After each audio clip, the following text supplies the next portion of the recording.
Vamos lá? Contra a história do liberalismo. Capítulo 2. Liberalismo e escravidão racial. Um singular parto gêmeo. 1. Limitação do poder e emergir de um poder absoluto sem precedentes.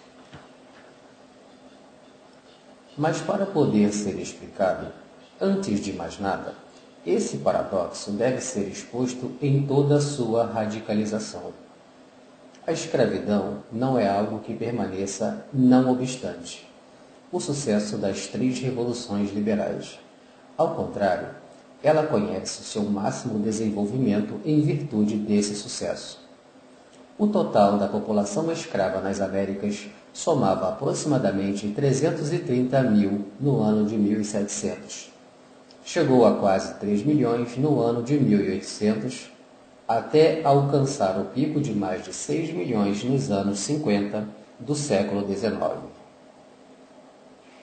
O que contribui de forma decisiva para o crescimento desse instituto, sinônimo do poder absoluto do homem sobre o homem, é o mundo liberal.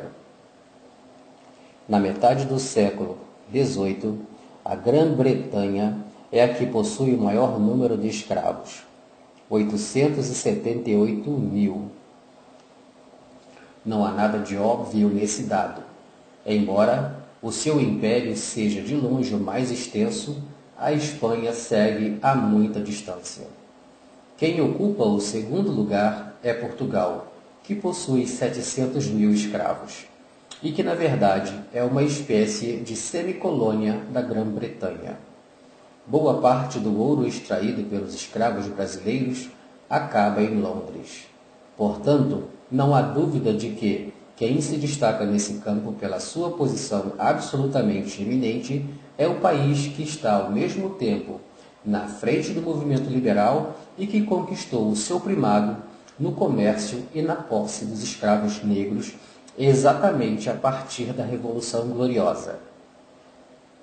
Por outro lado, é o próprio Pitt, o jovem, quem, em sua intervenção em abril de 1792, na Câmara dos Comuns, sobre o tema da escravidão e do tráfico dos negros, reconhece que nenhuma nação na Europa está tão profundamente mergulhada nessa culpa como a Grã-Bretanha.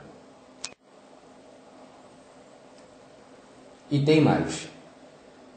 Com algumas diferenças nas colônias espanholas e portuguesas, sobrevive a escravidão anciliar, bem distinta da escravidão sistêmica, ligada ao plantio e à produção das mercadorias.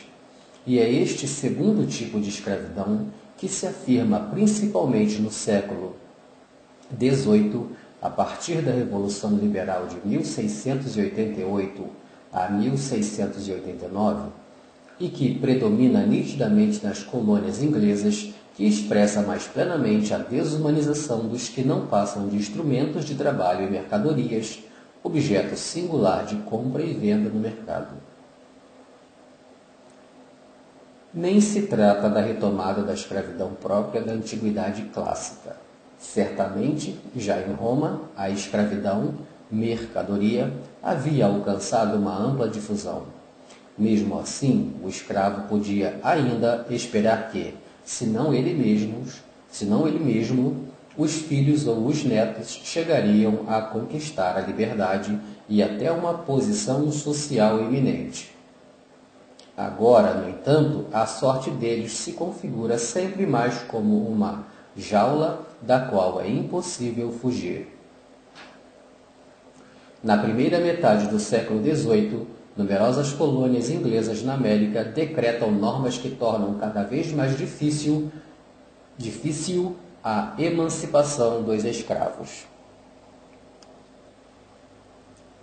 Os quáqueres lamentam a introdução do que para eles parece um sistema novo e repugnante.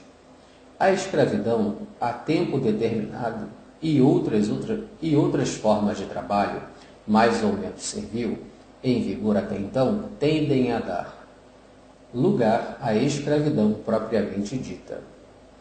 A condenação perpétua e hereditária de um povo inteiro ao qual é negada qualquer perspectiva de mudança e melhoria, qualquer esperança de liberdade. Até o ano de 1696, a Carolina do Sul declarava em um estatuto que não podia prosperar sem o trabalho e as prestações de negros e outros escravos. Ainda não estava bem definida a barreira que separa servidão e escravidão. E este último instituto ainda não havia se manifestado em toda sua dureza. Mas está já em curso o processo que reduz cada vez mais o escravo à mercadoria e afirma o caráter racial da condição a qual ele está submetido. Um abismo intransponível separa os negros da população livre. Leis cada vez mais rigorosas proíbem e estigmatizam como crime as relações sexuais e matrimoniais interraciais. Estamos já na presença de uma casta hereditária de escravos definida e reconhecível apenas pela cor da pele. Nesse sentido, aos olhos de John Wesley, a escravidão americana é a mais vil jamais aparecida sobre a face da terra. A análise dos quáqueres americanos e do abolicionista inglês é plenamente confirmada pelos historiadores dos nossos dias. Ao término de um ciclo de degradação, em detrimento dos negros, com a mobilização da máquina da opressão branca e a consolidação definitiva da escravidão e discriminação racial, no final do século XVII, observa-se nas colônias do Império Britânico uma escravidão mercadoria sobre base racial. Chattel Racial Slavery. Desconhecida na Inglaterra elizabetiana e também na Antiguidade Clássica, mas familiar aos homens que vivem no século XIX e reconhecem a realidade do sul dos Estados Unidos. Portanto, a escravidão na sua forma mais radical triunfa nos séculos de ouro do liberalismo e no coração do mundo liberal. Quem reconhece isso é James Madison, proprietário de escravos e liberal, assim como outros numerosos protagonistas da Revolução Americana, o qual observa que o domínio mais opressor jamais exercido pelo homem sobre o homem, o domínio fundado sobre a mera distinção de cor, se impõe no período de tempo mais iluminado. Formulado corretamente e em toda sua radicalidade, o paradoxo diante do qual nos encontramos consiste nisto: a ascensão do liberalismo e a difusão da escravidão mercadoria sobre base racial são o produto de um parto gêmeo que apresenta, como veremos, características muito singulares. 2. Autogoverno da sociedade civil e triunfo da grande propriedade. 2. Autogoverno da sociedade civil e triunfo da grande propriedade. Desde o seu surgimento, o paradoxo que aqui procuramos explicar não escapa aos observadores mais atentos. Acabamos de ver a admissão de Madison e, por outro lado, conhecemos a ironia de Samuel Johnson a respeito do amor apaixonado pela liberdade, exibido pelos proprietários de escravos, e a observação de Adam Smith relativa ao nexo entre permanência e fortalecimento do instituto da escravidão de um lado e o poder dos organismos representativos homogeneizados pelos proprietários de escravos por outro. Mas a respeito, precisamos registrar outras intervenções não menos significativas. Ao defender a conciliação com as colônias rebeldes, Burke reconhece o peso que a escravidão exerce no seu interior, mas esta circunstância não ameaça o espírito de liberdade. Ao contrário, justamente aqui, a liberdade aparece mais nobre e mais liberal. Sim, os habitantes das colônias meridionais são mais fortemente apegados à liberdade dos setentrionais. É uma consideração que podemos encontrar alguns decênios depois em um fazendeiro de Barbados. Não há no mundo nações mais ciosamente agarradas à liberdade daquelas onde vigora o Instituto da Escravidão. Do lado oposto, na Inglaterra, ao contrastar Burke e sua política de conciliação com os colonos rebeldes, Joshua Tucker observa como os campeões do republicanismo americano sejam ao mesmo tempo os promotores da absurda tirania que eles exercem sobre os escravos. É a tirania republicana a pior de todas as tiranias.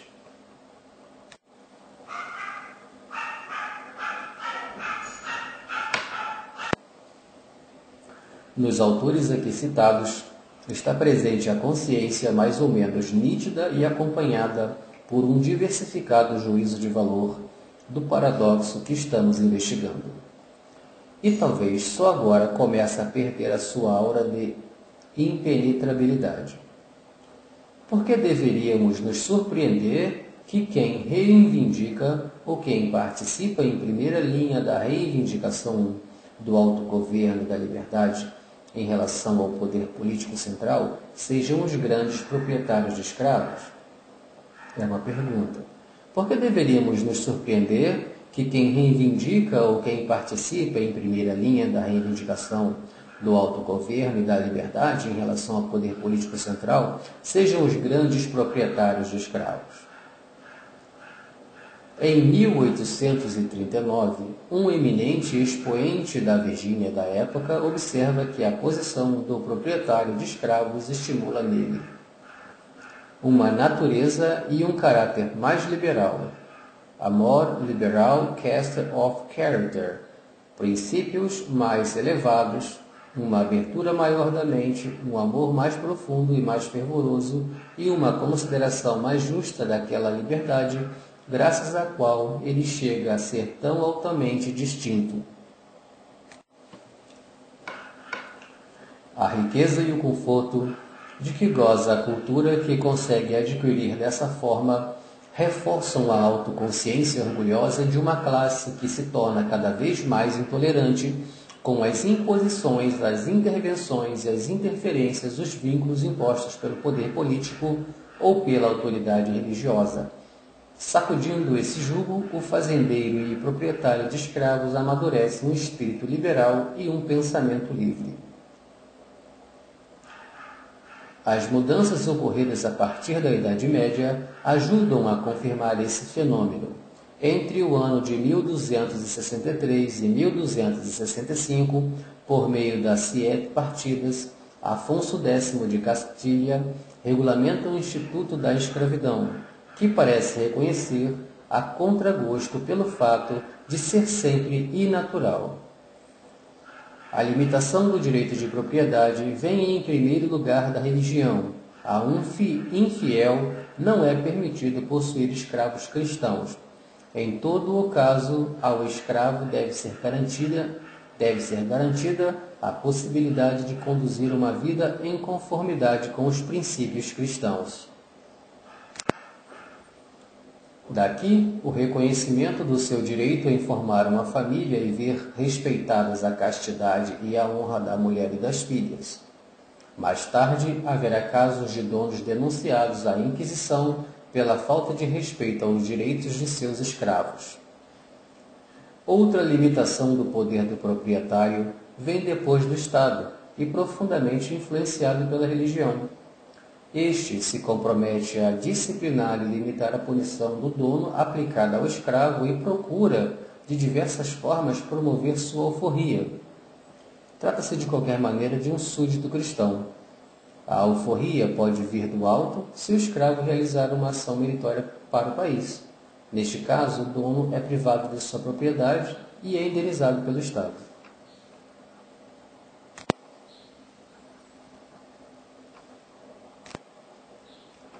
A introdução da propriedade moderna confere ao dono da faculdade de dispor dela como quiser, Na Virgínia, da segunda metade do século XVIII, vigora uma norma que sanciona a substancial impunidade do dono, mesmo em caso de matança do seu escravo. Tal comportamento não pode ser considerado delito grave, felony, enquanto não se supor que uma maldade intencional, e é apenas esta que faz de uma matança um assassinato, leve um homem a destruir sua propriedade. A partir da Revolução Gloriosa e depois, de maneira mais completa, com a Revolução Americana, a afirmação do autogoverno da sociedade civil homogeneizada pelos proprietários de escravos determina a definitiva liquidação das tradicionais interferências das autoridades políticas e religiosas. Passam também a ser irrelevantes o batismo e a profissão de fé cristã. Na Virgínia, no final do ano 1600, sem a solenidade do júri, não se pode executar um escravo culpado de um crime capital. O matrimônio entre escravos não é mais um sacramento e também os funerais perdem sua solenidade. No início do século XIX, um jurisconsulto virginiano, George Tucker, pode observar que o escravo é colocado embaixo do nível dos seres humanos, não apenas politicamente, mas também física e moralmente.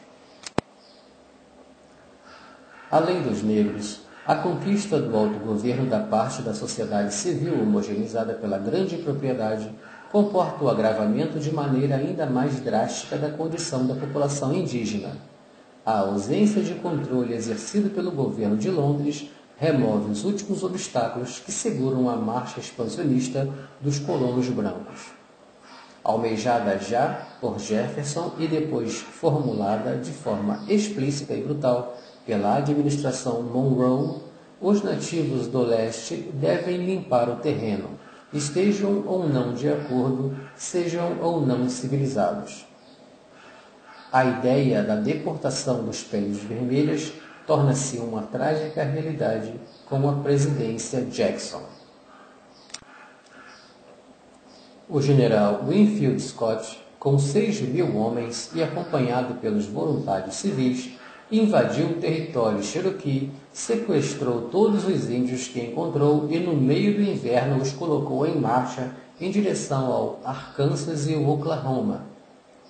Os voluntários civis se apropriaram do gado dos índios, dos seus bens domésticos e dos seus instrumentos agrícolas e queimaram suas casas. Aproximadamente 14.000 índios foram obrigados a atravessar a Trilha das Lágrimas, como depois foi chamada, e praticamente 4.000 morreram durante a viagem. Uma testemunha do êxodo escreveu: até mulheres de idade aparentemente próximas da morte seguiram o caminho com pesados fardos nas costas, ora por terras geladas, ora por estradas de lama com pés descalços. 3.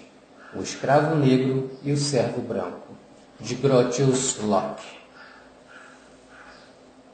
Enquanto estimula o desenvolvimento da escravidão mercadoria sob a base racial e escrava, um abismo intransponível e sem precedentes entre brancos e povos de cor, o autogoverno da sociedade civil, triunfa agitando a bandeira da liberdade e da luta contra o despotismo. Entre essas duas faces que aparecem simultaneamente no curso de um parto gêmeo, se instaura uma relação cheia de tensões e de contradições. Nesta celebração da liberdade, que se entrelaça com a realidade de um poder absoluto sem precedentes que pode ser percebida uma ideologia. Mas, mesmo mistificadora, a ideologia nunca é nada pelo contrário e sua função mistificadora não pode ser pensada em alguma incidência na concreta realidade social. E menos ainda, a ideologia pode ser considerada sinônimo de mentira consciente. Se assim fosse, não conseguiria inspirar as mentes e produzir uma real ação social e se condenaria à impotência.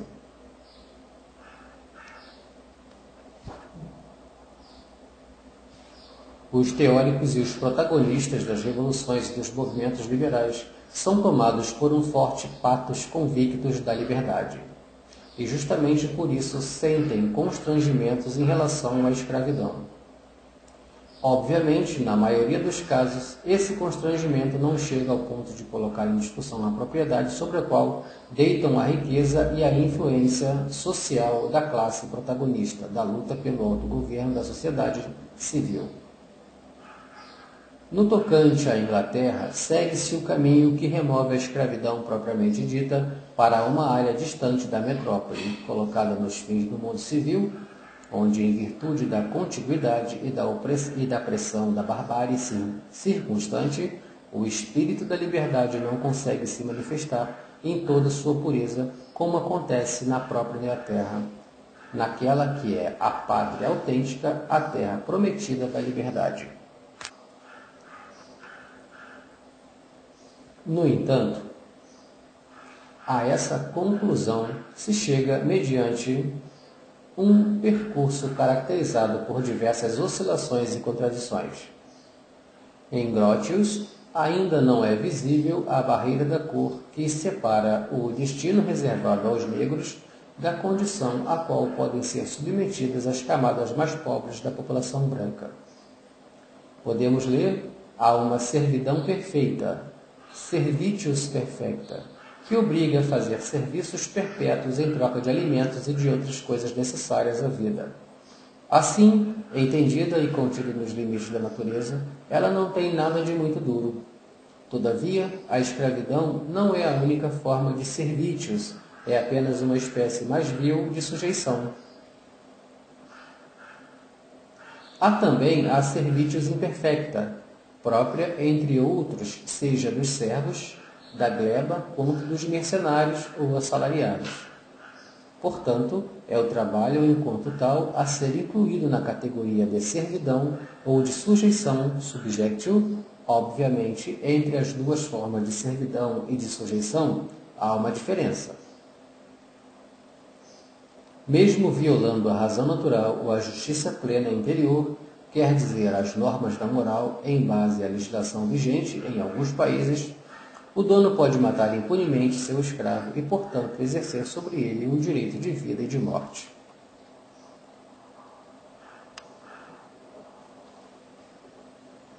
É uma situação que não se verifica no âmbito do servitius imperfecto e da relação de trabalho que recorre aos mercenários ou assalariados.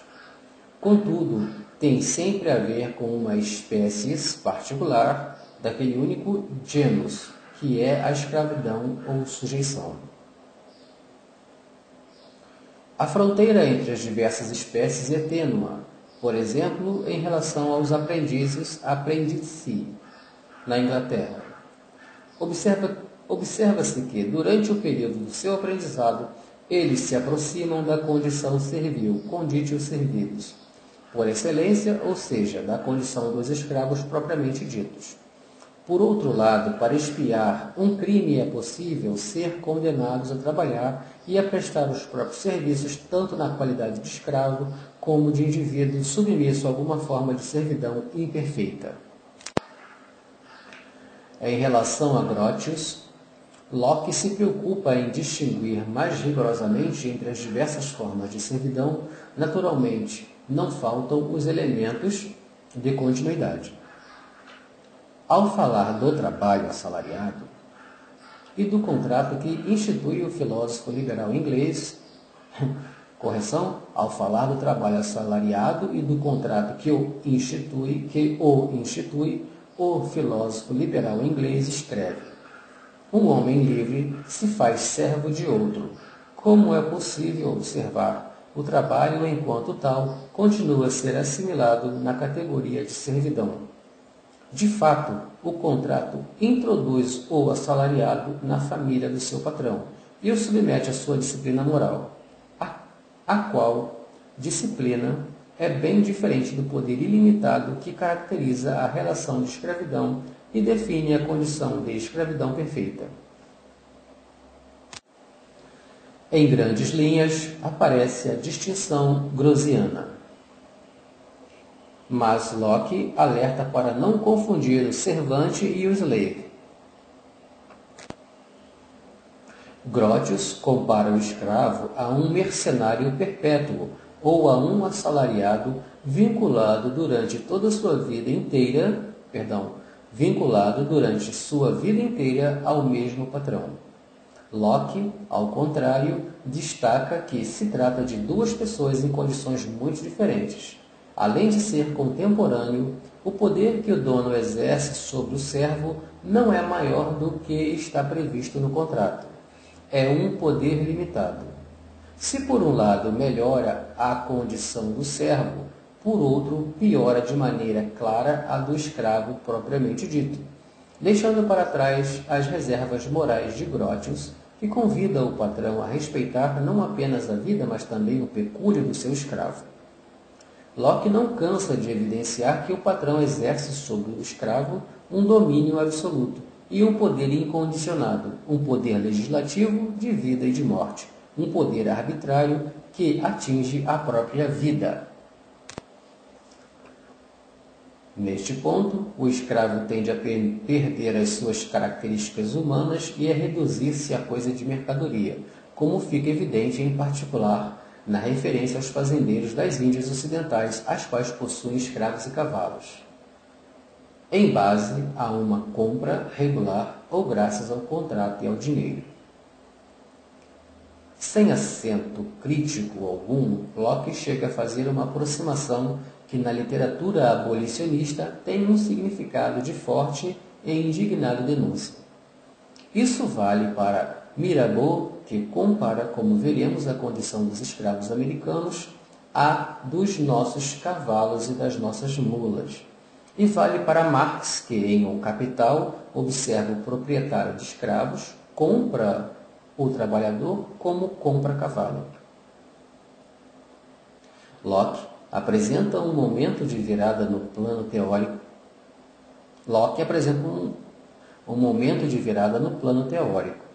Liberto, às vezes pelos seus patrões, ao longo do tempo, os escravos negros foram submetidos a uma condição não muito diferente daquela do indentured servants, ou dos brancos semi-escravos, por tempo determinado, e em base a um contrato. É essa ambiguidade que encontra expressão no texto de Grotius, o qual pode, portanto, fazer valer a categoria de contrato também para o servitus perfecta. Em Locke, ao contrário, é possível ler o desenvolvimento que o chattel, slavery e a escravidão racial começam a conhecer a partir do final do século XVII. Muitas colônias inglesas na América emanam leis voltadas a esclarecer que a conversão do escravo não comporta sua alforria. Neste sentido, se expressa também Locke em 1660, quando, evocando Paulo de Tarso, afirma: a conversão ao cristianismo não elimina obrigação alguma antes existente. O Evangelho continua a manter os homens na mesma condição e sujeitos às mesmas obrigações civis nas quais os havia encontrado. As pessoas casadas não devem abandonar o cônjuge, nem o servo torna-se emancipado do seu dono. Em total coerência com essa impostação teórica, no projeto de Constituição da Carolina, Locke reafirma a irrelevância da eventual conversão ao cristianismo do escravo. E, mais uma vez, emerge o elemento de novidade.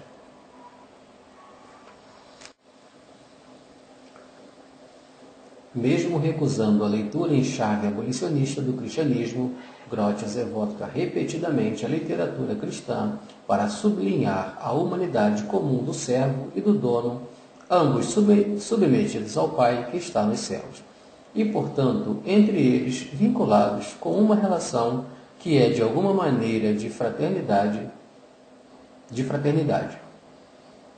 O segundo tratado sobre o governo se preocupa, ao contrário, em esclarecer que o primeiro da igualdade vale apenas para criaturas da mesma espécie e grau. greaters of the same species and rank. Apenas se o Senhor e dono de todas elas não tenha, com declaração manifesta, manifest declaration, da sua vontade, colocada sobre as outras e lhes conferido com uma evidente e clara designação, um indubitável direito ao domínio e à soberania. Sobre os negros pesava a maldição que, conforme a narrativa veterano-testamentária, Noé havia lançado contra Cã e seus descendentes. Este motivo ideológico, frequentemente invocado pelos defensores do Instituto da Escravidão, parece encontrar algum eco também em Locke. Não há dúvida. O filósofo liberal inglês legitima a escravidão racial que está se afirmando na realidade político-social do seu tempo. Submetida a condições cada vez mais penosas, a prática da alforria tende a desaparecer, enquanto para consolidar o caráter insuperável da barreira entre brancos e negros. Junto com a eliminação da religião e do batismo, as normas que sancionam a proibição de relações sexuais e matrimoniais interraciais, neste ponto, a categoria do contrato pode servir para explicar só a figura do servante, enquanto o escravo é, em tal decorrência do direito de guerra, mais exatamente da guerra justa, da qual são protagonistas os europeus, voltados para as conquistas coloniais, quer dizer, de uma manifesta declaração divina.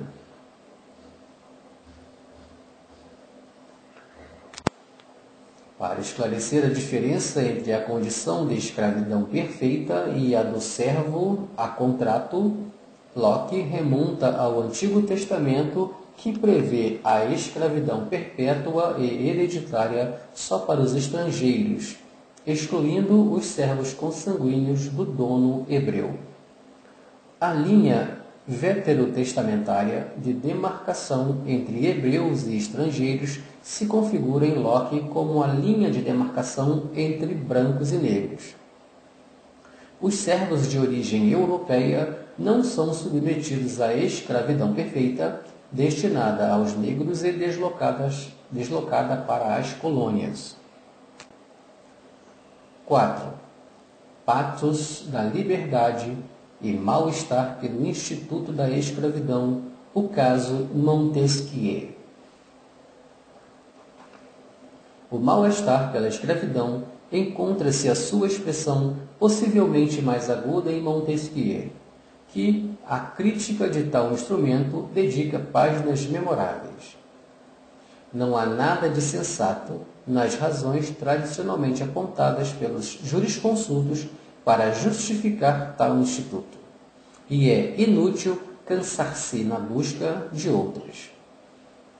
Se eu tivesse de sustentar o direito que nós reivindicamos para escravizar os negros, eis o que eu diria.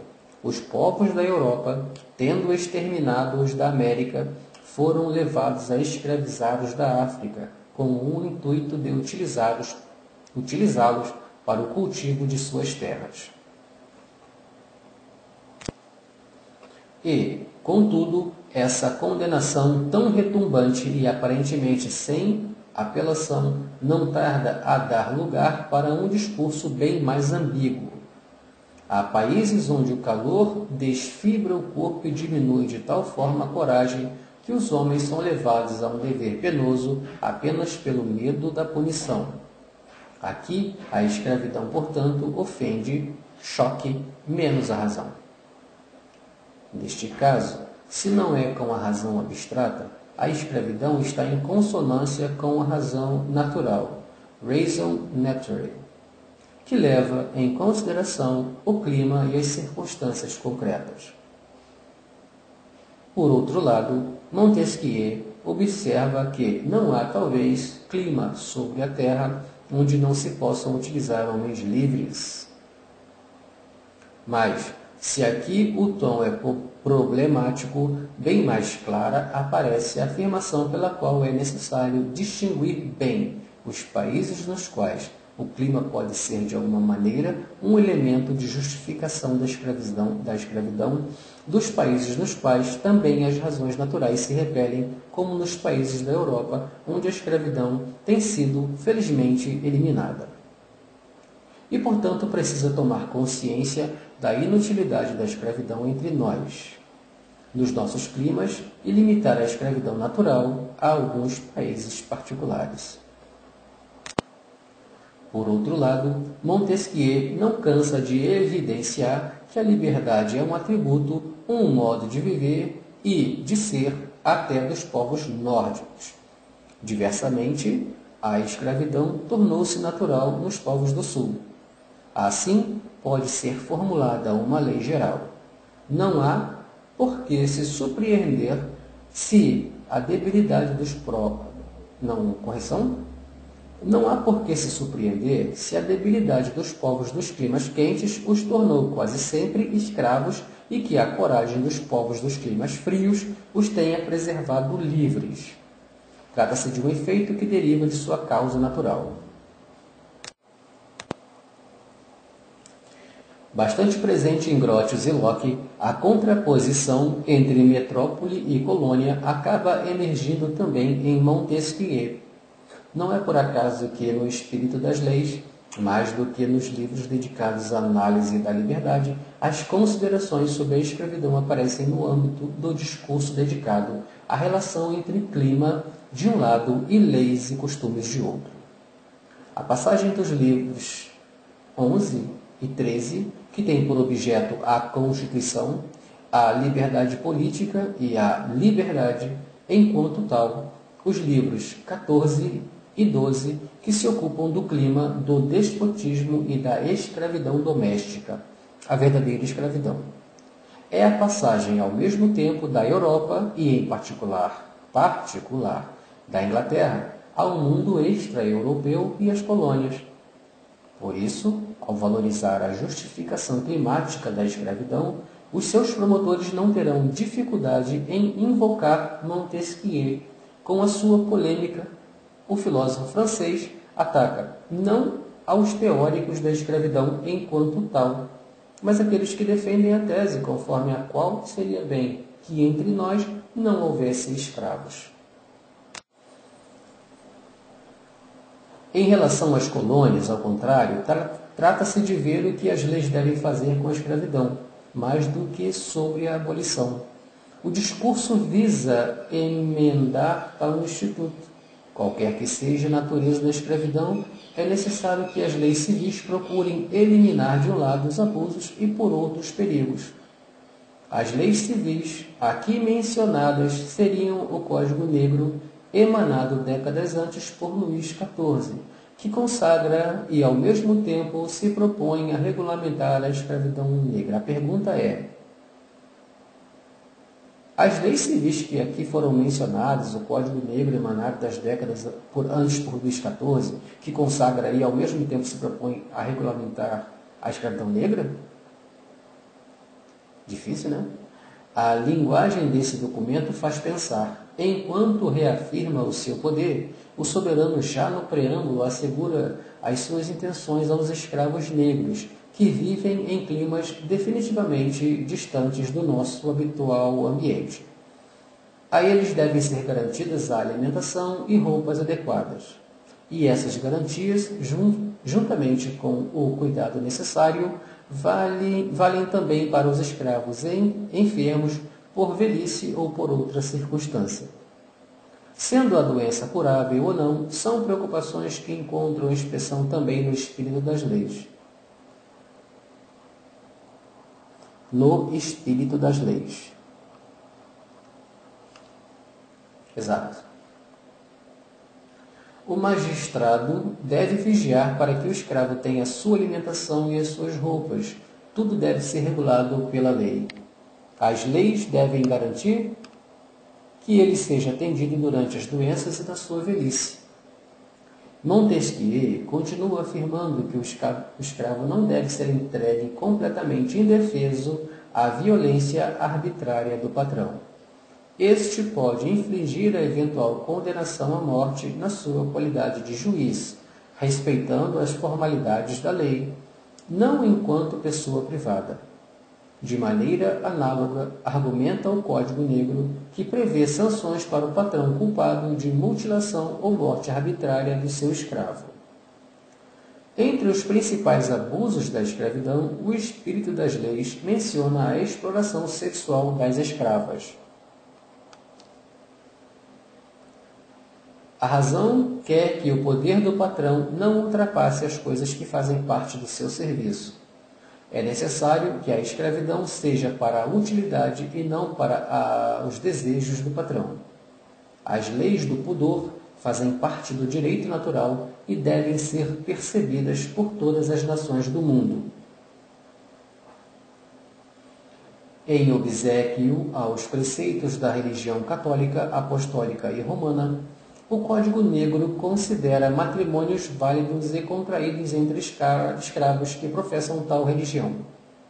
Proíbe a venda separada dos membros da família assim constituída e procura conter a exploração sexual das escravas. Um homem livre e celibatário que tenha tido filhos de uma escrava é obrigado a casar com ela e a reconhecer a prole, liberta juntamente com a mãe.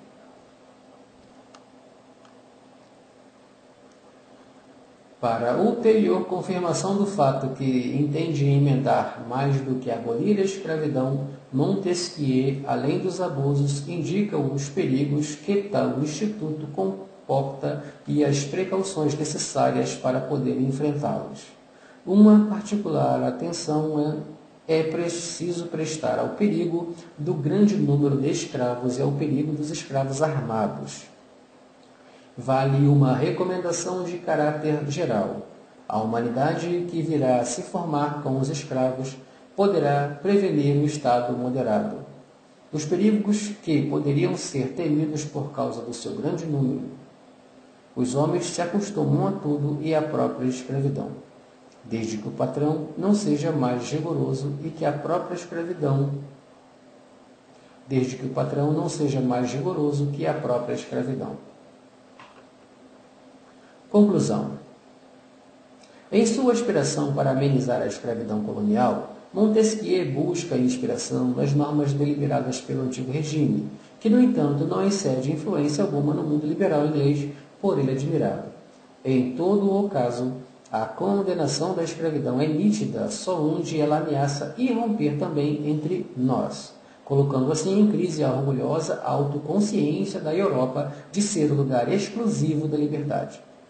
Juntamente com o despotismo, a escravidão está bem presente na Turquia e no mundo islâmico, na Rússia, na forma de uma infame servidão da gleba. Domina livre na África. Mas, para ela, não há lugar na Europa, ou, melhor, não há lugar no seu território metropolitano. Diferente e mais complexo, ao contrário, é o discurso que diz respeito às colônias.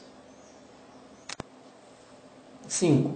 O caso Somerset e o delinear o caso Somerset e o delinear-se da identidade liberal. A posição de Montesquieu pode ser aproximada à de Blackstone. Estamos na metade do século XVIII. A lei da Inglaterra abomina e não pode tolerar a existência da escravidão no interior desta nação. Nem os seus membros mais humildes e desqualificados, nem os ociosos vagabundos podem ser submetidos à escravidão. O espírito da liberdade, continua o grande jurisconsulto, está tão profundamente impregnado na nossa Constituição e enraizado até o nosso verdadeiro solo, que não permite, em caso algum, a presença e a vista de uma relação que é a expressão concentrada do poder absoluto. A escravidão, em sentido estrito, existiu na antiga Roma e continua a despontar no mundo bárbaro moderno, mas está em contradição com o espírito da nação inglesa. Por outro lado, entre os direitos gozados pelos livres, Faz parte também o do livre e do intocável gozo da propriedade, inclusive da propriedade dos escravos, à condição que estes últimos permaneçam relegados no mundo colonial. A relação entre dono e servo, e isto vale para todos os tipos de servo, inclusive o escravo, é uma das grandes relações da vida privada. O poder político não tem o direito de intervir nelas. Desta forma, a celebração da Inglaterra como terra da liberdade não é percebida por Blackstone como contraditória na reafirmação que ele faz da obrigação do escravo negro de servir ao seu dono. Trata-se de uma obrigação que, pelos princípios gerais da lei da Inglaterra, nunca deixa de existir, mesmo se o negro pagão viesse a se converter ao cristianismo, nem assim o escravo poderia reivindicar sua liberdade. Mesmo reconhecido, o Instituto da Escravidão acaba removido para fora do verdadeiro solo inglês, de modo a ficar circunscrito à zona de fronteira entre o mundo civil e a barbárie. Mas o que acontece quando um patrão branco traz consigo das colônias, como é bem móvel, algum seu escravo? Bom, a pergunta é, mas o que acontece quando um patrão branco traz consigo das colônias, como bem móvel, algum escravo seu? É o problema que suscita um aceso debate na Inglaterra de 1772. Dirigindo-se à magistratura, um escravo, James Sumsert, consegue se subtrair ao patrão que deveria levá-lo consigo, sempre na qualidade de bem móvel na sua viagem de volta para a Virgínia. A sentença do juiz não coloca em dúvida o instituto da escravidão. Limita-se a afirmar que a lei colonial aplica-se apenas nas colônias e que, portanto, na Inglaterra, a escravidão fica destituída de base legal. O defensor de Somerset proclama com eloquência: o ar da Inglaterra é demasiado puro para escravos respirá-lo. Mas deste princípio ele faz derivar a conclusão de que é necessário evitar qualquer afluxo na Inglaterra de negros oriundos da África ou da América. Mais do que de violação da liberdade e da dignidade de um ser humano, o dono de Somerset havia se tornado responsável de atentado à pureza da terra dos livres, os quais não toleraram ser confundidos e misturados com os escravos. Não é por acaso que a sentença de 1772 coloca as premissas para a sucessiva deportação à Serra Leoa dos negros que, como súditos fiéis da coroa, procuram um abrigo na Inglaterra depois da vitória dos colônios rebeldes. Agora começam a se definir os contornos da identidade liberal. Os autores como Burke e Fletcher podem ainda ser considerados campeões da causa da liberdade por Jefferson, que vive em uma realidade onde a escravidão negra e a difusa propriedade da terra, arrancada dos índios, tornam meramente acadêmico o projeto de escravidão dos vagabundos brancos. Na Europa, as coisas andam de forma diferente, como resulta das intervenções de Montesquieu e Blackstone.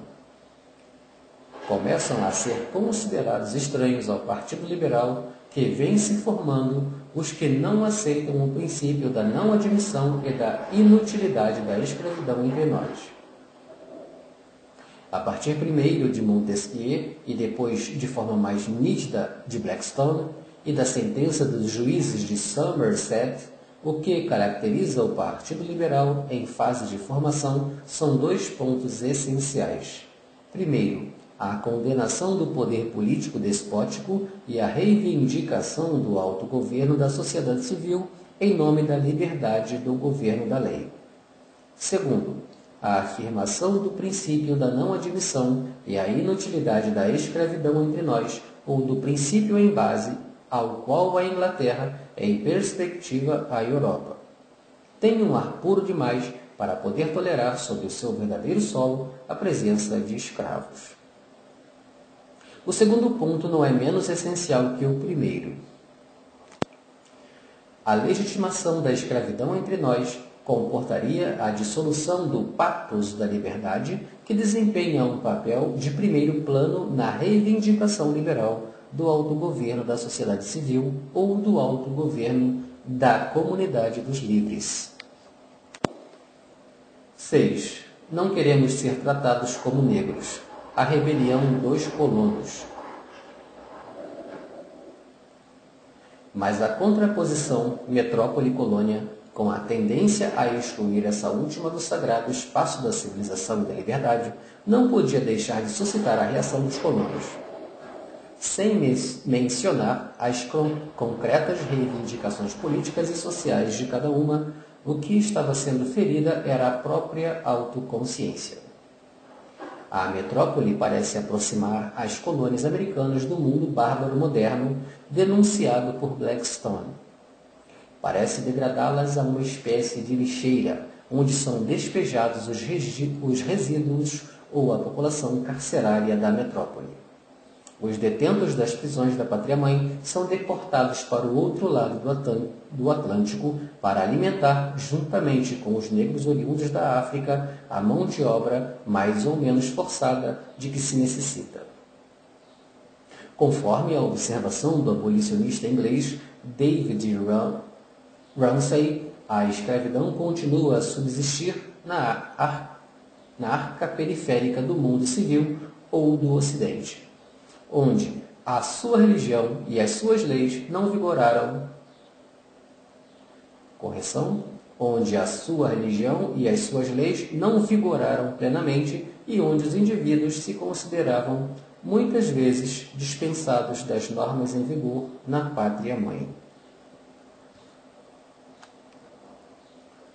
Se a honra da metrópole como lugar privilegiado da liberdade estava salva, não obstante a permanência da escravidão na sua extrema periferia para os colonos, essa visão cometia o erro de confundir e assimilar ingleses livres, escória carcerária e povos de cor. Desta forma, lamenta James Otis, um destacado expoente da Revolução Liberal em ascensão, se esquece que as colônias foram fundadas não pela mistura de ingleses, índios e negros, mas por súditos britânicos nascidos livres e brancos. Ainda mais drástico é o Washington, o qual alerta que os colonos americanos se sentem miseravelmente oprimidos como os nossos negros, depois de ter reafirmado que os colônios americanos podem se orgulhar de uma linhagem não menos nobre e não menos merecedora da liberdade dos ingleses da metrópole. Em relação aos governantes de Londres, John Adams proclama: "Não queremos ser negros deles." John Adams proclama: "Não queremos ser negros deles." Independentemente até do problema da representação, a delimitação espacial da comunidade dos livres é percebida como uma exclusão intolerável. Independentemente até do problema da representação, a delimitação espacial da comunidade dos livres é percebida como uma exclusão intolerável. Por outro lado, os colônios, ao reivindicar igualdade com a classe dominante inglesa, aprofundam o abismo que os separa dos negros e dos peles vermelhas. Se em Londres se faz a distinção entre a área da civilização e a área da barbárie, entre o espaço sagrado e o profano, contrapondo em primeiro lugar a metrópole às colônias, os colonos americanos são levados, por sua vez, a localizar a linha de separação em primeiro lugar no pertencimento étnico e na cor da pele, em base ao Naturalization Act de 1790. Só os brancos podem se tornar cidadãos dos Estados Unidos. A passagem da delimitação espacial para a étnica e racial da comunidade dos livres comporta efeitos combinados e contraditórios de inclusão e exclusão, de emancipação e de desemancipação. Os brancos, até os mais pobres, entram também a fazer parte do espaço sagrado, e eles também pertencem à comunidade ou à raça dos livres. Mesmo ocupando níveis inferiores, desaparece a servidão branca, condenada pela boa sociedade de New York, enquanto contrária ao princípio de liberdade que este país estabeleceu com tanto sucesso. Mas a tendência a emancipar os brancos pobres é apenas a outra face da ulterior desemancipação dos negros. A condição do escravo negro piora só pelo fato de não ser mais, como na América colonial, um dos diversos sistemas do trabalho não livre. Na Virgínia e nos outros estados, os veteranos de guerra de independência aos veteranos da Guerra da Independência são concedidos correção. Na Virgínia e nos outros estados, aos veteranos da Guerra de Independência são concedidos como reconhecimento da sua contribuição à causa da luta contra o despotismo, terras e escravos negros. As possibilidades de ascensão social dos brancos pobres coincidem com a ulterior degradação e desumanização dos escravos negros. 7. Escravidão racial e ulterior degradação da condição do negro livre. Não se trata só dos escravos. O triunfo da delimitação étnica da comunidade dos livres não deixa de influenciar pesadamente também a condição dos negros teoricamente livres, atingidos agora por uma série de medidas que visam tornar intransponível a linha da cor, a demarcação entre raça dos livres e raça dos escravos. Os negros, não submetidos à escravidão, começam a se preocupar com a anomalia contra a qual, mais cedo ou mais tarde, precisa encontrar remédio.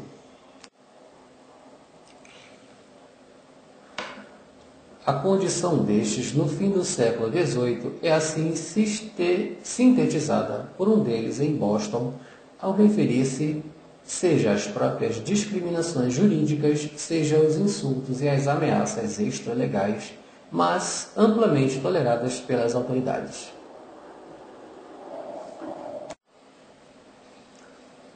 Carregamos a nossa vida nas nossas mãos e as flechas da morte voam por cima de nossas cabeças. Trata-se de uma descrição que pode parecer excessivamente emotiva. Então, vamos passar a palavra de Tocqueville. Em quase todos os estados nos quais a escravidão está abolida, são concedidos ao negro direitos eleitorais, mas se ele se apresentar para votar, corre risco de vida. O oprimido pode até lamentar-se e dirigir-se à magistratura, mas encontra só brancos entre seus juízes. Observando bem os próprios negros libertos, estão diante dos europeus em posição análoga a dois indígenas, e até em alguns aspectos são ainda mais desafortunados. Em todo caso, resultam privados de direitos e dominados pela tirania das leis e da intolerância dos costumes. Portanto, para os negros não submetidos à escravidão, a situação não muda e não melhora de modo algum na passagem do sul ao norte. Pelo contrário, observa impiedosamente Tocqueville, o preconceito racial parece mais forte nos estados onde ocorreu a abolição da escravidão do que onde a escravidão ainda existe. E em nenhum lugar se apresenta tão intolerante como nos estados em que a escravidão foi sempre desconhecida. Em conclusão, a condição do negro em teoria livre se distingue daquela do escravo, mas talvez ainda mais daquela do branco realmente livre. Só assim se explicam o perigo que constantemente incumbe. Em conclusão, a condição do negro em teoria livre se distingue daquela do escravo, mas talvez ainda mais daquela do branco realmente livre. Só assim se explicam o perigo que constantemente incumbe sobre ele de ser reduzido a condições de escravidão e a tentação que emerge periodicamente entre os brancos, por exemplo, na Virgínia, depois da revolta ou a tentativa de revolta servil de 1831, de deportar para a África ou para outros lugares a população inteira dos negros livres. Estes são obrigados a se registrar e podem mudar de residência só com a permissão das autoridades locais. A princípio, são escravos e são detidos sem problemas até demonstrar o contrário. O despotismo exercido sobre os escravos acaba atingindo, de uma maneira ou outra, a população de cor no seu conjunto. É o que explica, em 1801, o ministro dos Correios da administração Jefferson, em uma carta onde recomenda a um senador da Geórgia de excluir negros e homens de cor do serviço postal. É sumamente perigoso todo elemento que visa aumentar o seu conhecimento dos direitos naturais dos homens e das coisas, que oferece a oportunidade de se associar, de adquirir e comunicar sentimentos, de estabelecer uma corrente e uma linha de inteligência. Portanto, é necessário bloquear ou obstaculizar com todos os meios até a comunicação dos sentimentos e das ideias. De fato, a situação vigente na Virgínia, logo depois da revolta de 1831, é assim descrita por um viajante. O serviço militar das patrulhas brancas é realizado dia e noite. Richmond se parece com uma cidade sitiada. Os negros não se atrevam a se comunicar uns com os outros pelo medo de serem punidos. 8. Delimitação espacial, delimitação racial da comunidade dos livres. A Revolução Americana coloca em crise o princípio que parecia consolidado no âmbito do movimento liberal da inutilidade da escravidão entre nós. Ora, longe de ser confinada nas colônias, a escravidão ganha visibilidade e centralidade em um país com uma cultura, uma religião e uma língua de origem europeia, que fala em pé de igualdade com os países europeus, até que reivindica uma espécie de primado ao encarar a causa da liberdade. Declarado desprovido de base na Inglaterra de 1722, o Instituto da Escravidão encontra-se em sua consagração jurídica e até constitucional, mesmo recorrendo aos eufemismos e às circunlocuções que conhecemos. No Estado, nascido da revolta dos colonos, decididos a não deixar tratar como negros, emerge assim um país caracterizado pelo vínculo estável e direto entre propriedade escrava e poder político, como revelam de maneira clamorosa tanto a Constituição como o número de proprietários de escravos que ascendem à mais alta carga institucional. Mas como se configura a plataforma do Partido Liberal em um país que não pode mergulhar-se como a Inglaterra no final do século XVII, de ter o ar muito puro para que pudesse ser respirado pelos escravos? Na verdade, também nos Estados Unidos continua a circular a aspiração a recuperar o princípio da inadmissibilidade e da inutilidade da escravidão entre nós. Embora sendo só uma veleidade, Jefferson sonha com a ideia de deportar os negros para a África. Mas, pela nova situação criada, o projeto de transformar a República Norte-Americana em uma terra habitada exclusivamente por homens livres se revela de difícil realização. Precisaria afetar pesadamente o direito, que cabe às pessoas realmente livres de gozar sem interferências externas de sua propriedade. Acontece então que, nas primeiras décadas do século XIX, emerge o movimento American Colonization Society, que encontra uma nova saída. Tenta convencer os proprietários, apelando para os seus sentimentos religiosos ou recorrendo também aos incentivos econômicos, a libertar ou vender seus escravos, os quais, juntamente com todos os outros negros, seriam enviados à África para colonizá-la e cristianizá-la. E assim, sem atingir os direitos de propriedade garantidos pela lei e pela Constituição, teria sido possível transformar também os Estados Unidos em uma terra habitada exclusivamente por homens livres e brancos. Trata-se de um projeto condenado ao fracasso desde o início. A compra dos escravos pela União exigia grande quantidade de recursos financeiros e, portanto, uma elevada imposição fiscal. Expulso pela porta da expropriação forçada, o fantasma da intervenção despótica do poder político sobre a propriedade privada acaba por irromper fortemente pela janela da imposição fiscal necessária para estimular os proprietários a renunciar livremente aos seus escravos, mediante um rentável contrato de compra e venda. Por outro lado, o seu conjunto, a classe dos fazendeiros, não tem intenção alguma de renunciar à fonte não só da sua riqueza, como também do seu poder. Diferente é a situação vigente no Norte, onde os escravos são um número reduzido e não desempenham uma função econômica essencial, abolindo a escravidão, mas assinando ao mesmo tempo a ordem federal que a legitima e garante no Sul. Os estados do Norte parecem querer ressuscitar a nova situação, o compromisso que já conhecemos.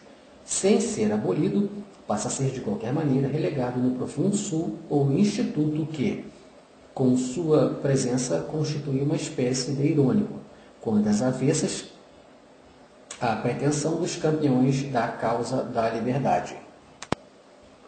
De fato, 4 estados, Indiana, Illinois, Iowa e Oregon, proíbem severamente o ingresso dos negros nos seus territórios. Desta forma, evitava-se de ser contaminados pela presença não apenas dos escravos, mas dos próprios negros. Tal proibição é análoga à medida em base à qual a Inglaterra dos anos seguintes, ao caso Somerset, deporta para a Serra Leoa os negros que, além de livres, tinham também o mérito de ter lutado contra os colonos rebeldes e pela causa do Império. E, contudo, até no norte dos Estados Unidos, mesmo tendo sido abolida, a escravidão consegue um reconhecimento que não tinha na Inglaterra, como mostra em particular a norma constitucional que impõe a devolução dos escravos fugidos aos legítimos proprietários, com a indireta sanção do Instituto da Escravidão também nos Estados Unidos, que formalmente eram livres. É um ponto sobre o qual chama a atenção, satisfeito, um expoente do Sul. Obtivemos o direito de recuperar os nossos escravos em qualquer lugar na América onde possam procurar abrigo. É um direito que antes não tínhamos. Evidentemente, no conjunto dos Estados Unidos, é entrado em crise o princípio da inadmissibilidade, da inutilidade da escravidão entre nós, reafirmado cada vez mais ao contrário no outro lado do Atlântico. Como se chega a tal resultado?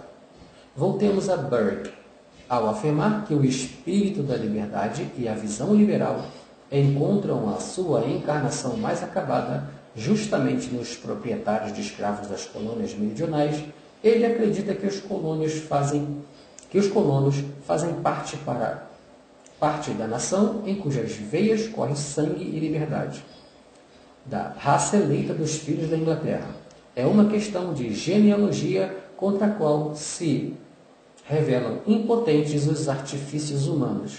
Como é possível observar, a delimitação espacial da comunidade dos livres, que é o princípio sobre o qual se funda a Inglaterra liberal do século XVIII, parece chegar aqui ao ponto de se transformar em uma delimitação racial e, portanto, em Calhoun e nos ideólogos do sul escravista em geral, chega a realizar-se uma tendência já presente em Burke. De especial, a linha de demarcação da comunidade dos livres passa a ser racial. Mas entre os dois tipos de delimitação não há uma barreira intransponível em 1845. John O'Sullivan, o popular teórico do Destino Manifesto e providencial que dá asas à expansão dos Estados Unidos, procura contornar com um argumento muito significativo as preocupações dos abolicionistas com a introdução da escravidão no Texas. Arrancada do México e prestes a ser anexada à União, é justamente a momentânea extensão que cria as condições para a abolição da escravidão de uma raça inferior em relação a uma raça superior. e, portanto, que torna provável o definitivo desaparecimento da raça negra das nossas fronteiras. No tempo oportuno, os ex-escravos serão empurrados ainda mais para o sul, no solo receptáculo, adequado a eles. Na América Latina, a população de sangue misturado que se formou a partir da fusão dos espanhóis com os nativos poderá acolher também os negros. A delimitação racial da comunidade teria então dado lugar à delimitação territorial. O fim da escravidão teria determinado ao mesmo tempo o fim da presença dos negros na Terra da Liberdade.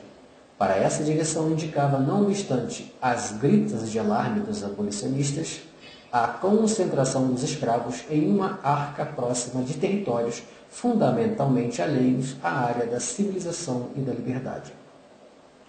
Por algum tempo, Lincoln sonha com a ideia de deportar dos Estados Unidos para a América Latina após a sua emancipação os negros considerados, afinal, também por ele, alheios à comunidade dos livres. Neste sentido, depois de se defrontar por décadas no decorrer da Guerra de Secessão, se enfrentam não mais a causa da liberdade e da escravidão, e sim, mais exatamente, duas diversas delimitações da comunidade dos livres, as partes contrapostas que se acusam uma à outra de não saber ou de não querer delimitar com eficácia a comunidade dos livres. Para aqueles que agitam o fantasma da contaminação racial como consequência inevitável da abolição da escravidão, Lincoln responde colocando em evidência que nos Estados Unidos, a maioria dos mulatos é o resultado das relações sexuais dos patrões brancos com as escravas negras. A escravidão é a maior fonte de mistura. Pelo resto, ele não tem intenção alguma de introduzir igualdade política e social entre as raças brancas e negras, ou de reconhecer ao negro o direito de participar da vida pública, de ocupar funções públicas ou assumir papel de juiz popular. Lincoln se declara consciente, assim como qualquer outro branco, da diferença radical entre as duas raças e da supremacia que cabe aos brancos. A crise dá um passo decisivo em direção ao ponto de ruptura depois da sentença da Corte Suprema sobre o caso Dred Scott no verão de 1857. À semelhança de um objeto comum, de mercadoria e propriedade, o legítimo proprietário de um escravo negro tem direito de levá-lo consigo em qualquer lugar da União. Compreende-se, então, a reação de Lincoln. O país não pode ficar permanentemente dividido, metade escravo e metade livre. Contrariamente à Inglaterra, no caso Somerset, no norte dos Estados Unidos, não pode arvorar-se em terra dos livres, cujo ar é muito puro para ser respirado por um escravo. A passagem da delimitação espacial para a racial da comunidade dos livres torna já impossível remover da escravidão. Correção: a passagem da delimitação espacial para a racial da comunidade dos livres torna já impossível remover a realidade da escravidão. A condenação desse instituto, agora, não há outra alternativa senão a sua explícita defesa ou celebração. Quanto mais claramente emerge o conflito que divide as duas seções da União, tanto mais provocatoriamente os ideólogos do Sul escarnecem as circunlocuções e as interdições linguísticas que tornaram possível o Compromisso de Filadélfia de 1787. A escravidão negra, declara John Randolph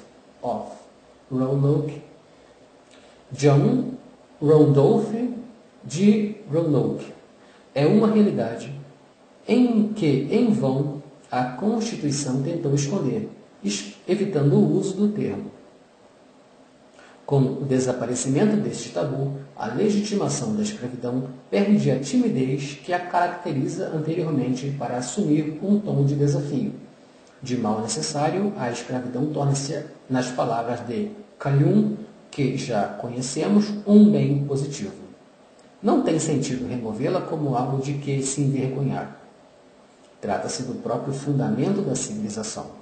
Ao colocar em crise ou pactos da liberdade, que presidiu a função dos Estados Unidos e desligamento de qualquer maneira, a própria guerra de independência, essa nova atitude contribui para tornar inevitável o embate entre Norte e Sul. A Guerra de Secessão, 9. A Guerra de Secessão e a tomada da polêmica desenvolvida com a Revolução Americana. Nessa circunstância, enquanto os abolicionistas retomam da polêmica contra o Sul os argumentos utilizados durante a Guerra Americana da Independência pelos ingleses e pelos legalistas, os teóricos do Sul recorrem aos argumentos agitados pelos colonos rebeldes. Vimos O'Sullivan, advogado e jornalista de Nova York, considerar o Sul como o lugar mais adequado pela fronteira com o México e da América Latina, para depositar provisoriamente os negros antes de sua emancipação e deportação fora dos Estados Unidos. O Sul constituía, portanto, um território não totalmente incontaminado pela barbárie dos negros que ali residiam na qualidade de escravos. A conveniência com os negros e a contaminação sexual testemunhada pelo elevado número de mulatos carregava a dose o abolicionista Theodore Parker havia deixado traços profundos também nos brancos do Sul. Era exatamente a influência do elemento africano que explicava o apego a uma instituição contrária aos princípios da liberdade. E assim como havia feito a América pré-revolucionária e revolucionária, assim também o Sul protesta contra a tendência à exclusão da qual se sente vítima da autêntica comunidade dos negros. Não são mais as colônias americanas no seu conjunto, agora são os estados do Sul que se sentem comparados ao mundo bárbaro moderno do qual fala Blackstone. Juntamente com o que acabamos de ver, voltam os outros aspectos do contencioso que haviam contraposto os colonos rebeldes à Inglaterra. Aos olhos de Calhoun, os abolicionistas do Norte, que gostariam de apagar a escravidão mediante uma lei federal, pisoteiam o direito de cada Estado ao autogoverno e pretendem fundar a União sob a escravidão política, sob a ligação entre patrão e escravo. O Norte reage ironizado, obviamente, essa apaixonada defesa da liberdade conduzida pelo Sul democrático e escravista. Para compreender a ulterior réplica deste último, convém voltar por um momento a Franklin, respondendo aos seus interlocutores ingleses que zombavam da maneira da liberdade ditada pelos colonos rebeldes e pelos proprietários de escravos. Ele não havia se limitado a lembrar os interesses e o compromisso da coroa no comércio dos negros. Havia levantado um segundo argumento chamando a atenção sobre o fato de que a escravidão e a servidão não haviam desaparecido nem do outro lado do Atlântico. Em particular, os mineiros da Escócia são totalmente escravos, absolute slave, e, em base à vossa lei, eles foram comprados e vendidos com a mina de carvão, e não são livres de deixá-la, tanto quanto os nossos negros não são livres de deixar o plantio do patrão. Os autores da denúncia contra a escravidão negra eram os responsáveis de uma escravidão branca, certamente não melhor daquela condenada com tanta veemência. De maneira análoga, em ocasião do conflito amadurecido por décadas e que chega a um ponto de ruptura, com a Guerra de Secessão, o Sul retruca as acusações lançadas contra ele, de duas formas. Faz-se notar que o norte da Inglaterra abolicionista não tem autoridade para dar lições no que diz respeito ao tratamento dos negros e dos povos coloniais em geral. Evidencia o quanto de escravista continua a existir na sociedade industrial fundada, teoricamente, sobre o trabalho livre. Por enquanto, vamos nos deter sobre o primeiro ponto. Em ocasião da Convenção de Filadélfia, os proprietários de escravos rejeitam os sermões a eles dirigidos em nome da moral, mostrando que do intuito da escravidão tira grandes vantagens também o Norte, cuja marinha mercantil providencia ao transporte dos escravos e das mercadorias produzidas por eles. De fato, a partir de 1808, entra em vigor a proibição prevista pela Constituição Federal sobre imigração ou introdução dos escravos negros. Resta, no entanto, o fato observam os ideólogos do Sul que os negros do Norte, além de sofrer a miséria e a opressão ali reservada para os pobres em geral, são expostos a maus tratos e a violências de toda espécie, como mostra a exploração periódica de verdadeiros pogroms. Ainda mais repugnante é a sublinha, em particular, Calhoun, a hipocrisia da Inglaterra, o país no qual se inspiram os abolicionistas americanos. A maior traficante de escravos da Terra. O país responsável, mais do que outros, pela extensão desta forma de servidão. No continente americano, dedica-se, depois de agitar a bandeira do abolicionismo, com o intuito de atrair nas colônias a produção lucrativa de tabaco, algodão, açúcar, café e de arruinar os possíveis concorrentes. Na realidade, que resultados tem produzido nas colônias inglesas a presumida emancipação de escravos? É uma pergunta. A condição dos negros não tem melhorado, a liberdade, no caso deles, não passa de uma miragem, enquanto continua a inquestionável supremacia da raça europeia. Inevitavelmente, quando chegam a conviver duas raças de cor diferente e nitidamente desiguais na cultura e civilização, a raça inferior está destinada a ser subjugada. Justamente o país que se ergue a campeão na luta contra a escravidão se destaca pela direção e pelo sentido contrário. Não apenas recorre ao trabalho dos escravos na Índia e nas outras colônias, mas assegura em uma subjugação sem limites até 150 milhões de seres humanos espalhados pelos cantos do globo. Encontramos uma referência ainda mais explícita à sorte dos coolies em um outro eminente representante do Sul, George Fitzook. Mais uma vez é acusada a Inglaterra, que se orgulha de ter abolido a escravidão nas suas colônias. Na realidade, os escravos temporários provenientes da Ásia, que ocuparam o lugar dos negros, são obrigados a morrer de trabalho antes do término do seu serviço, ou a morrer em seguida de inanição, ou seja, morrer de fome. Em grandes linhas, a polêmica que se espalha na véspera e no decorrer da Guerra de Secessão reproduz a retomada a que, décadas antes, havia ocorrido em ocasião do enfrentamento entre os dois lados do Atlântico. 10. Sistema político liberal, o modo liberal de sentir e o instituto da escravidão.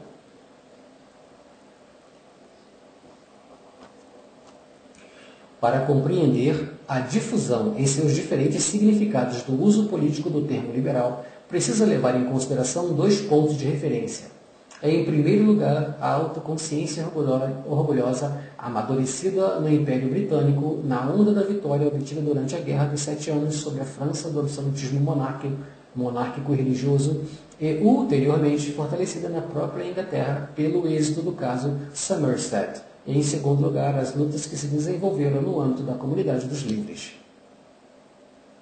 Quando eclode a polêmica provocada pela agitação dos colonos rebeldes, as diversas posições que se confrontam tendem a definir de qualquer forma todas liberais. Burke busca promover a conciliação, chamando o governo liberal desta livre nação de The Liberal Government of this Free Nation, a dar prova do espírito de compromisso.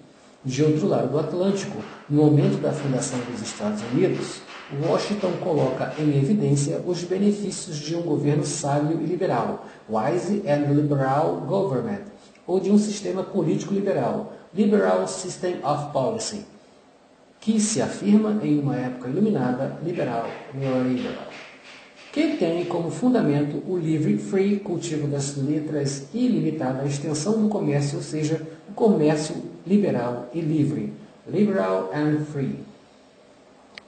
O progressivo refinamento dos costumes, o fortalecimento do modo liberal de sentir, the growing liberty of sentiment e a prevalência do sentimento liberal, liberal sentiment, de intolerância também nas relações entre os diversos grupos políticos e religiosos do país.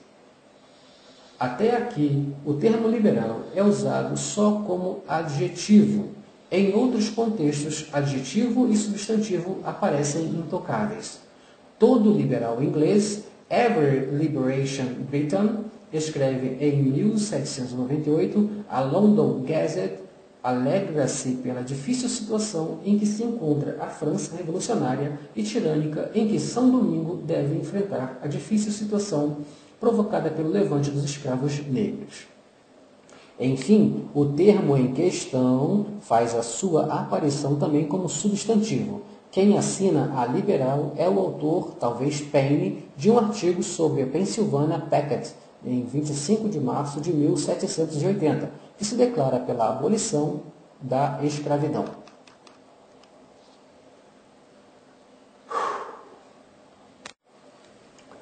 Estamos na presença de 4 intervenções associadas pela profissão de fé liberal, mas com orientação muito diferente no que diz respeito à postura assumida diante da escravidão negra.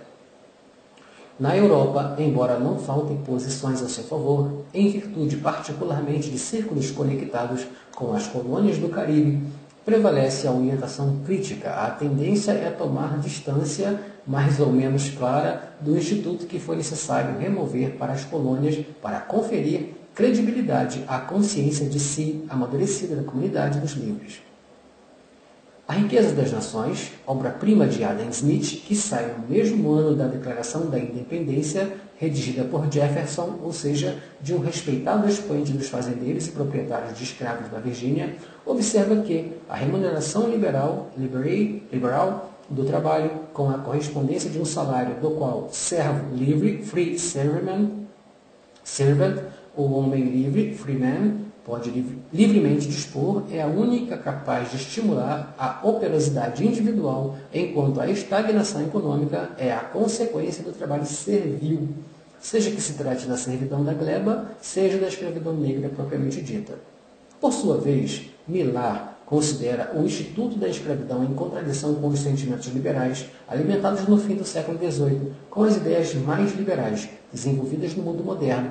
Indo mais adiante, o discípulo do grande economista declara que se pode desenvolver credibilidade à hipótese liberal, só evitando o confronto com os que agitam a bandeira da liberdade, mesmo sustentando e até desenvolvendo a prática da escravidão.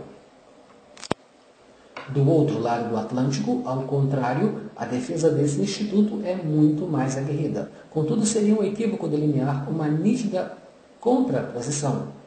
Seria suficiente refletir sobre o fato de que o deus protetor do sul escravista é, em primeiro lugar, Burke. Em 1832, um influente ideólogo virginiano, Thomas R. Dew, enaltece as vantagens contidas na escravidão.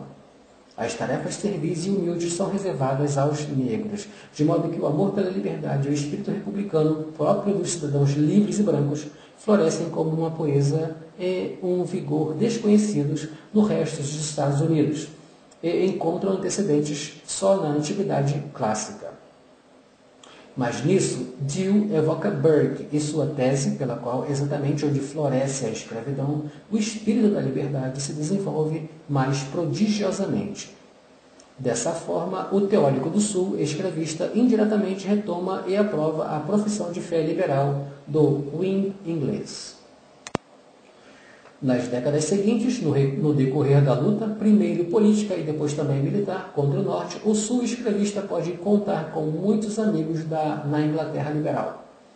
Poucos anos antes da Guerra de Secessão, os argumentos dos ideólogos do Sul encontram explicitamente o eco em Benjamin Disraeli, tendo como pano de fundo a abolição da escravidão nas colônias inglesas e francesas. Ele a define um assunto de ignorância, injustiça, espírito confuso, desperdício e devastação, com raros paralelos na história da humanidade.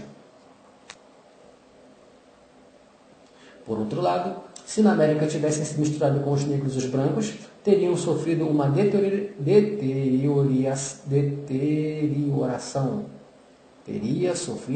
deterioração, tal que os seus estados provavelmente acabariam por ser reconquistados pelos aborígenes. A abolição da escravidão nos Estados Unidos não teria favorecido essa mistura, conferindo a ela uma nova dignidade? Essa é uma pergunta. Mais tarde, a batalha desesperada pela Confederação Secessionista suscita um profundo eco empático em destacados expoentes culturais e políticos da Inglaterra liberal, o que suscita a indignação de J. S. Mill. Em conclusão, antes, em ocasião do caso Somerset, depois da Revolução Americana e por fim da Guerra de Secessão, o mundo liberal apresenta-se profundamente dividido em relação ao problema da escravidão. Como orientar-se nessa aparente Babel? É uma pergunta. 11. Da afirmação do princípio da inutilidade da escravidão entre nós à condenação da escravidão enquanto tal. Vamos tentar responder as perguntas que nos colocamos do início. Podem ser considerados liberais autores como Fletcher e Callum, na Inglaterra, liberal, derivada da Revolução Gloriosa? Fletcher pode tranquilamente reivindicar a introdução da escravidão para os vagabundos sem ficar isolado de forma alguma, assim como não estão isolados Hutchinson e Burke, que se manifestam em posições mais ou menos semelhantes. Correção. Vamos tentar responder as perguntas que nos colocamos no início. Podem ser considerados liberais autores como Fletcher e Callum? Na Inglaterra liberal, derivada da Revolução Gloriosa, Fletcher pode tranquilamente reivindicar a introdução da escravidão para os vagabundos, sem ficar isolado de forma alguma. Assim como não estão isolados Hutchinson e Burke, que manifestam posições mais ou menos semelhantes. Se Hutchinson é o mestre de Smith, Fletcher está em relações epistolares com Locke e goza, juntamente com Burke, da estima de Jefferson e dos ambientes próximos a ele. Estamos nos anos em que, como dizia Hume, alguns apaixonados, admiradores dos antigos e ao mesmo tempo zelosos defensores das liberdades civis, não conseguem deixar de lamentar a perda naquela instituição. A escravidão que tinha engrandecido Atenas e Roma. Mas, com a afirmação do princípio da inutilidade da escravidão entre nós, as posições manifestadas por Fletcher deixam de existir ou de serem aceitas como liberais. É verdade, revelam-se duras antes de morrer. Ainda em 1838, um liberal alemão menciona o conselho insinuando, mais do que claramente pronunciando, que queria encontrar remédio ao perigo iminente, representado por uma difícil questão social, com a introdução de uma verdadeira escravidão dos operários de fábrica. Mas trata-se de uma sugestão repelida como desdém. A linha de demarcação do Partido Liberal resulta já traçada há muito tempo.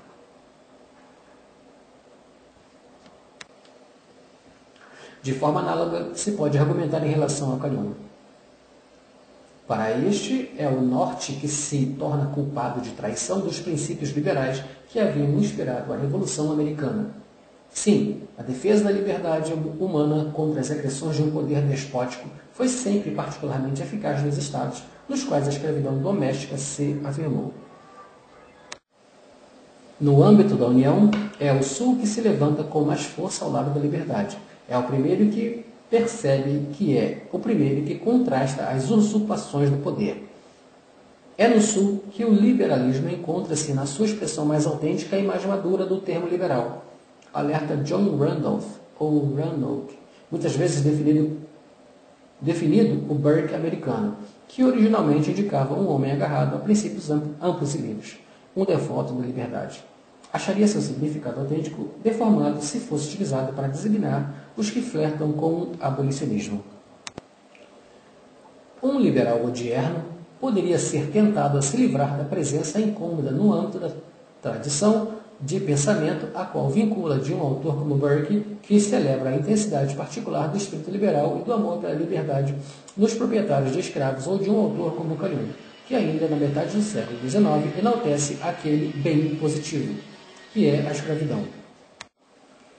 Acontece então que tanto um como o outro acabam formalmente escritos no Partido Conservador, mas essa operação revela imediatamente a sua inconsistência. A categoria conservador é um formalismo, uma vez que pode subsumir conteúdos entre eles sensivelmente diferentes. Trata-se de ver o que se estende por conservar e guardar, e não há dúvida de que Burke e Calhoun querem ser os guardiões vigilantes das relações sociais e das instituições políticas derivadas, respectivamente, da Revolução Gloriosa e da Revolução Americana, ou seja, das duas revoluções eminentemente liberais. Não teria sentido considerar liberais Jefferson e Washington, e não Burke, que, ao contrário dos primeiros, não é o proprietário de escravos, e que, quando celebra o espírito de liberdade e a ênfase liberal do sul escravista, pensa exatamente em personalidades como os dois estadistas virginianos. Por outro lado, ainda em 1862, Lord Acton cita, por exemplo, implicitamente, assina o texto do Wynne inglês que, longe de excluir os proprietários de escravos, confere a eles um lugar privilegiado no âmbito do Partido da Liberdade. Seria também ilógico excluir de tal cunho Calhoun, que não cansa de reafirmar o seu apego aos organismos representativos e ao princípio da limitação do poder. Se depois, indo para além do significado meramente formal do termo por conservadorismo, viesse a ser entendido o apego crítico de uma sociedade pré-moderna e pré-industrial, caracterizada pelo culto do pedaço de terra da comunidade, dificilmente tal categoria poderia servir para explicar as posições de Calhoun. Uma vez garantidos os direitos da minoria, ele não tem dificuldade para ampliar o sufrágio e até introduzir o sufrágio universal masculino. Por outro lado, juntamente com os organismos representativos, ele celebra o desenvolvimento das manufaturas, da indústria e do livre comércio. Talvez a categoria do conservadorismo poderia valer para Jefferson. Este localiza nos camponeses o povo eleito de Deus, associa as grandes cidades e as pragas de um corpo humano e, em 1812, em ocasião da guerra com a Inglaterra, acusa este de ser um instrumento de Satanás pelo fato de obrigar a América a abandonar o paraíso da agricultura e se dedicar às indústrias manufatureiras, de modo a enfrentar a prova das armas.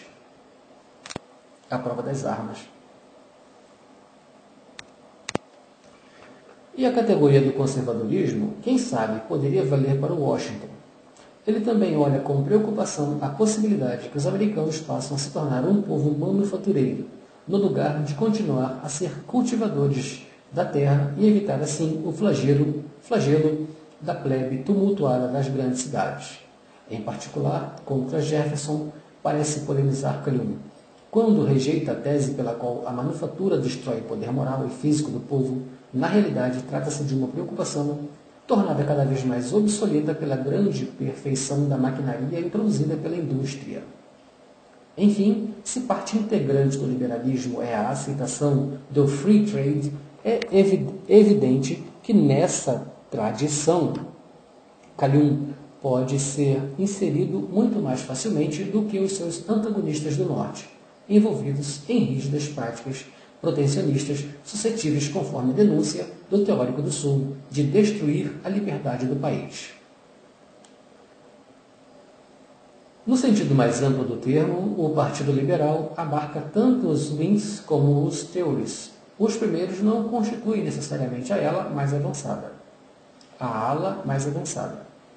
Tory e Josiah Tucker, que admoesta Locke e Burke por serem seguidores de um republicanismo fundado sobre a escravidão ou a servidão da gleba, pelo menos em polêmica com os zelotes republicanos, ele faz questão de se colocar entre os intérpretes autênticos da liberdade constitucional inglesa. Tory é também de Israel, que se, de um lado, ecoa os argumentos do sul escravista, por outro, amplia sensivelmente a base social dos organismos representativos ingleses, permitindo o sufrágio também a setores consideráveis das classes populares e ampliando-o muito mais do que, até então, tivessem feito os Whigs. No entanto, Ainda antes da Guerra de Secessão, fora do Partido Liberal, se colocam os que, a partir da preocupação de salvar o Instituto da Escravidão e da indignação pelas armas fornecidas pelos organismos representativos, há uma agitação abolicionista cada vez mais ameaçadora, no sul dos Estados Unidos, falam como Fitzhugh de fracasso da sociedade livre, ou na própria Europa. Ironizam, juntamente com Charlie, as ruinosas épocas anarco-constitucionais. Com o intuito de reafirmar a absoluta necessidade da escravidão como fundamento da civilização, ambos acabam recolocando em discussão, pelo menos no plano teórico, seja a delimitação étnica como delimitação espacial do Instituto da Escravidão. Para Fitzhugh, como mostra também o exemplo da Antiguidade Clássica e como confirma a realidade do mundo moderno, o trabalho é inseparável da escravidão, de modo que, de uma forma ou de outra, negra ou branca, que seja, a escravidão é justa e necessária. Ao justificar a escravidão dos afro-americanos do outro lado do Atlântico e retardar como negros os irlandeses, Charlie, admirado por Fitzhugh e por outros sulistas em relação epistolar com algum deles, chega a uma conclusão de caráter geral. Sancionada por lei ou anulada pela lei, a escravidão existe amplamente neste mundo, nas Índias Ocidentais e fora delas. A escravidão não pode ser abolida como um ato do parlamento. Só é possível abolir o nome, e isso é muito pouco. Seja quando se fala de escravos ou de servos assalariados a vida inteira, ou de adscripti glebe, trata-se sempre da escravidão. Por outro lado, se o escravo é um servo assalariado pela vida inteira, por que a essa figura deveria ser preferido o servo assalariado por um mês ou por um dia? É uma pergunta. Movidos pela dureza da luta em curso, Fitzhugh e Charlie voltam afinal às posições de Fletcher, antes marginalizadas e depois consideradas alheias pelo Partido Liberal. A passagem da primeira para a segunda posição do Partido Liberal pode ser assim sintetizada depois da derrota do Sul, da emancipação dos escravos negros e das emendas introduzidas na Constituição Americana neste sentido. E se passa da afirmação do princípio da inutilidade da escravidão entre nós, na Europa e nos Estados Livres. Do norte dos Estados Unidos para a condenação generalizada nos dois lados do Atlântico da escravidão enquanto tal. A partir deste segundo resultado, também as posições manifestadas por Calhoun são rejeitadas pelo Partido Liberal. Mas isso não é motivo para expurgá-lo retrospectivamente da tradição liberal. Diversamente, a mesma sorte deveria ser reservada a Locke e a grande parte dos protagonistas da Revolução Americana e das primeiras décadas de história dos Estados Unidos. Em todo caso, com o fim da Guerra de Secessão, se fecha um ciclo histórico, derivado junto com um singular do parto gêmeo, que os entrelaça a um ou outro em relação não isenta de tensões. Agora, o liberalismo no seu conjunto rompe com a escravidão propriamente dita, com a escravidão racial hereditária. Mas antes de examinar esses novos percursos, convém aprofundar-se a análise da sociedade que afirma os dois lados do Atlântico até a Guerra de Secessão. Até agora, temos centrado as atenções sobre o problema da escravidão negra, mas quais relações se desenvolveram no âmbito da comunidade branca? Uma pergunta.